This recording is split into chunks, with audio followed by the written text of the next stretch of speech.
想喺日本投資房地產，但又唔知點入手。其實投資日本房地產有好多選擇，分契式酒店、民宿、舊屋翻新等，邊種最啱你？等我哋一齊了解下。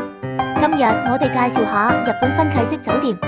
分契式酒店係近年好受歡迎嘅投資方式，尤其適合想穩定收租又驚麻煩嘅人。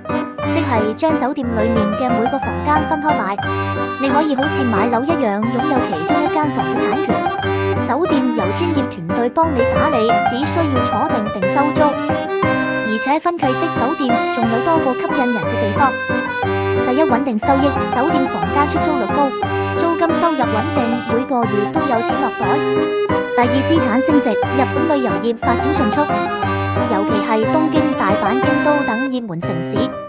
酒店需求不斷上升，帶動房價升值。第三，省心省力，有專業團隊負責管理，你唔需要擔心清潔維修接待客人，真正實現躺賺。第四，稅務優惠，日本政府對房地產投資有稅務優惠政策，幫你慳更多錢。想投資日本分契式酒店，選擇森之城就啱晒。森系列酒店係大阪首發推出全新雙女式酒店，為你提供一站式服務，從選房買房到管理，全程幫你搞掂。無論你係新手定係資深投資者，森之城都係你嘅最佳夥伴。